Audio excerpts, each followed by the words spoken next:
देवउठनी एकादशी, जिसे प्रबोधनी एकादशी भी कहा जाता है, जो कि एक बहुत ही महत्वपूर्ण हिंदू पर्व है।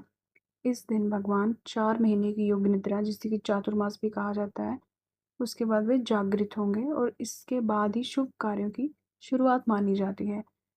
इसे 2 नवंबर को मनाया जाएगा और 3 नवंबर को इसका पारण किया जाएगा। लेकिन कार्तिक मास की शुक्ल एकादशी को उन्हें फिर से जगाया जाता है।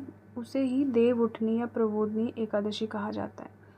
स्कंद पुराण के अनुसार सतयुग में शंखासुर नामक का एक राक्षस था, जिसने ब्रह्मलोक में जाके वेदों की चोरी करी और सारे ब्रह्मांड में अज्ञान फैल गया। तब भगवान विष्णु ने शंखासुर का वध किया, जिससे कि वेदों की फिर से प्राप्ति हुई। इसके बाद वे थक गए और क्षीर सागर में सो गए। तब देवी लक्ष्मी ने प्रार्थना की कि भगवान विष्णु जो है वो नियमित रूप से योग निद्रा लें, ताकि जो है वो संसार का संतुलन बना रहे।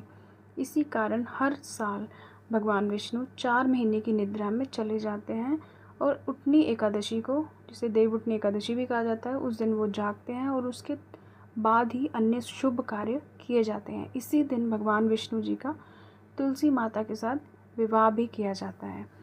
एक अन्य कथा के अनुसार एक राज्य में सभी लोग जानवर तक वहाँ पे एकादशी का व्रत रखते थे और कोई भी अन्न ग्रहण नहीं करता था। लेकिन एक दिन किसी दूसरे राज्य से एक व्यक्ति आया। वह राजा से नौकरी मांगने लगा, लेकिन राजा ने ये शर्त रखी कि एकादशी के दिन उसे अन्न नहीं मिलेगा। वो व्यक्ति सहमत हो गया और उसने एकादशी पर फलाहार ही किया, लेकिन उसका फलाहार से पेट नहीं भरता था, तो वह भगवान विष्णु की आराधना करता था और अंत में भगवान प्रकट होकर उसे भोजन दे देते थे। इस कथा से हमें ये शिक्षा मिलती है कि एकादशी का व्रत हमें पूरे नियम के साथ भक्ति और शुद्ध भाव से रखना चाहिए। और इस दिन व्रत रखने से, जागरण करने से, कथा सुनने से जीवन के सारे पाप नष्ट हो जाते हैं।